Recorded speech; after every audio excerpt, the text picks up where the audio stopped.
Yeah, today sila imashi yomkhonto le thina njengabasebenzi sizothi impilo yabasebenzi ngabe yinhle ukube sonke sikwazile ukuvotela umkhonto saphinde futhi sawuthola u2/3 majority.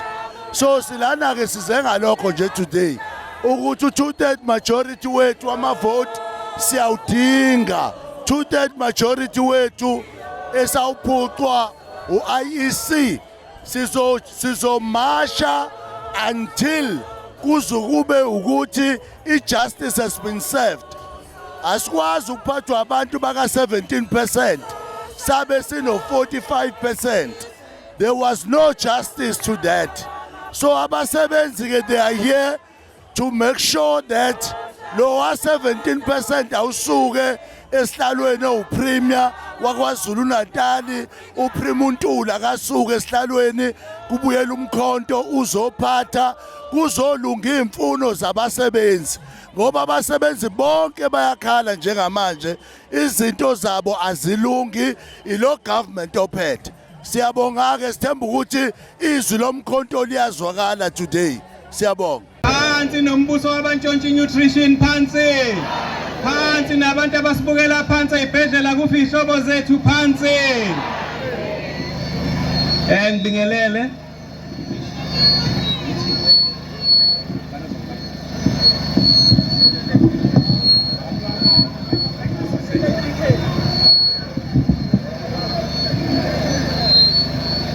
Sibingelele. Step up. La siphethe uhla lwethu lweyikhalazo okuyi memorandum okuyiyona esilethayo njengoba sasishilo sikhuluma nabamaphephandaba nabemedia ngolesithathu ukuthi sizothi mase sila bese sinikeza izathu ezicacile ukuthi kungani sithi umbuso wase KZN umbuso wase KZN awuwe uye kubanikazi bawo. Okokuqala ke siqala ngesihloko sokuqala esithi the people's voice, the people's voice, the people's government. Sithi ke with the undersigned political movements issue this memorandum not as a mere petition but as custodians of the people's sovereignty. Sithi ke iGPU exists not by the will of the people but by coalition treasury and elite capture, making it government of losers, not leaders. Siyaqala ke emlandweni wokuthi abantu abahlulwa okhethweni abanye bathola u18% abanye ngaphansi kwawo bese kuthi iqembu lathola u45% bese lizophathwa abantu abahluliwe. Sithi ke lo hulumeni akena uhulumeni wabantu abawina kodwa uhulumeni wezahluleki ingakho nje ehluleka lo hulumeni la eKZN. Sikhuluma ke okwesibili sikhuluma nge-rigged mandate, illegitimacy of the GPU. Sithi ke this so-called government of political unity is not a government born of democracy but a child of conspiracy. Bathi mase bebona ukuthi behluliwe base bebizwa ugogo ngoba balanyelwa ugogo thize womlungu weqembu elithize wathi abahlangane bazophathi kwaZulu Natal babeke umkhonto wesizwe ngaphandle. Njoba sibona ke nje lo hulumeni osiphethe la uyihulumeni ke wezahluleki ongawinanga nhlobo kodwa abakhanda nje itulo lokuthi babeke umkhonto wesizwe ngaphandle.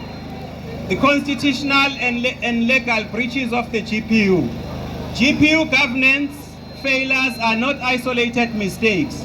They amount to systematic structural violations of the Constitution and statutory law. It is a government in permanent breach operating outside the rule of law. Into yokuqala kabayiphulayo thina sasithi sifuna u2/3 majority. Sithi sizoshintsha iconstitution. Yona le constitution abayithandayo bona uqobo iyabaxaka. Section 10 we-Constitution uthi abantu they have the right to human dignity, People of KwaZulu-Natal have been stripped of dignity. Awukwazi ukuba nesithunzi ulamba. Awukwazi ukuba nesithunzi ungenayo indawo yokuhlala. Awukwazi ukuba nesithunzi ibhedlela zidilika. Awukwazi ukuba nesithunzi la othola khona ukuthi imphakathi ekhona ayisakazi ukuphila kahle ngenxa yokuthi uhulumeni ufanele kasibhekelele kahle akazenzi idingo zakhe. Section 26 ukhuluma nge-right to housing. Flood victims remain trapped in temporary shelters for years. Siyazi ukuthi masike saba nezikhukhula la abantu abasuke besuke endlini ukuthi bahlaliswa kolindela uyolinda uyofa kanti uhulumeni lo okhona ufanele ngabe unikeza abantu indawo yokuhlala mayeke wabeka nje kukolindela labo ubabeka angabe esaphinde ayixake ngokuthi abakhela izindlu zokuhlala siyabazi ke ngeke siyibala indawo ngoba ziningi la eKZN. Section 27 we-Constitution ukhuluma nge-right to health, right to food and water. La eKZN 2 million people live without access to clean water. Masikhuluma ngo-2 million people asibali kuphela abantu abaseyindaweni ezisemakhaya, sibala abala emalokishini anjengoMashu koMlazi banempompi othi mawuyivula kungaphuma amanzi, kunamatruck ezigebengu zona lezi eziphethe amanzi kunokuthi kuvulelwa amanzi empompini bawavala ngamabomu khona abantu bezofakelwa amanzi abangani babo amatruck laba bafuna abadle bodwa. Bese kuthi amakliniki akhona, there are no medicines, hospitals are without staff. Kuyihlazo ke la eKZN sinodokotela abangaphezulu ka200 abahlele emakhaya abangasebenzi kodwa mihla namalanga sinabantu abafayo bafa belindele udokotela bese sitshela ukuthi odokotela bayashoda kanti laba abaphethe abanasi isifiso sokuthi abantu bakithi basizakale. Sizokwazi ukuthi abantu abafuna ukusizakala ikakhulu abantu bakithi abahluphekayo abangenawo ama-medical aid kusho ukuthi le mpi le ephakwa yilo uhulumeni wezahluleki wala eprovinsini ibhekise kubantu bakithi abahluphekayo abangenawo ama-medical aid ngoba laba abaphethe banama-medical aid bayakwazi bona mabegula baye ezibhedlela thina kuthiwa siye eMagandi ko-polyclinic nazo zonke lezi ezinye izibhedlela ekuthiwa zasemlasi engingena nokusibiza ngegama laso ligcina linokufa ekugcineni. Section 195 ukhuluma nge-public administration, the constitutional principles of accountability, transparency and efficiency that has been discarded in favor of secrecy, fraud and political patronage. Siyazi-ke la ukuthi abantu abaphila ukuze ukwazi ukuphila kangcono, ukuze ukwazi ukuqasheka emsebenzini, kufanele ube umngani womngani othize noma ube yilunga lomndeni labantu abaphethe abakwi-GPU. Laba-ke abayizahluleki abathi besuka bengawahambisa amanzi nakwezinye indawo bathi ngene wathola amanzi ngoba navotela umkhonto. Ugesi niyawubika ukuthi ulimele ungalungiswa ngoba bethi anibavotelanga. Umthetho sisekelo ukhuluma nge-prevention and combating of corrupt activities. The Act ka-2004. Corruption is not the exception, but the governing principle of the GPU. Corrupt activities are not hidden, they are celebrated, protected by the very officials sworn to uphold the law. Enyeke nje into kade siyibona manje njoba kade kukhulunywa ngalento ye-nutrition. Nawo ama-allegation agcwele kuyamenyezwa kuthiwa engazuthi okuyena yena otholile amakhosikazi othize akaphiki nokuphika uthi hayi amakhosikazi ami kade aqala ubona indlela abanesibindi ngayo laba bantu sibheke nalo ophethe kuthiwa akayoyibheka nayo le ndaba kunomoyana. Those are allegations athi uma ulindele ukuthi yokaliphenye lolu daba uyadlala ngoba naye neqembu lakhe babhubhisile eZululand babhubhisile eVryhead babhubhisile eNkandla babhubhisile oPhongolo.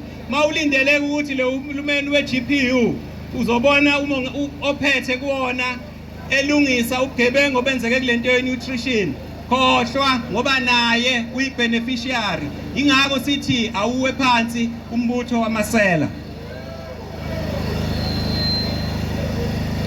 Siqhubeke sithi GPU is not simply failing, it is operating as an organized criminal enterprise under the guise of the government. Kuthiwani mangaba abantu othembele kubona ukuthi bazolungisa inkinga kube yibona abadala inkinga sandokuzwa nje izinto ebeyishiwo umkhwanazi uvela uboneke ukuthi uma ngaba amaphoyisa nawe nama syndicate ezigebengu ngoba phela umkhanazo wala eKZN ngeke ayikhuluma into engasa-affect eKZN kusho ukuthi siphethwe yigebengu eyilekelelana nayo iGPU bene-GNU ukuthi ubugebengu ubande makwanda ubugebengu abantu abahluphekayo abantu bakithi abamnyama ngoba laba bakwazi ukusebenza bayakwazi ukuqasha abazobavikela bese kuthi thina-ke bese kuhlale kubalwa idumbu ukuthi zingaki into eyenziwa ngamabomu lena.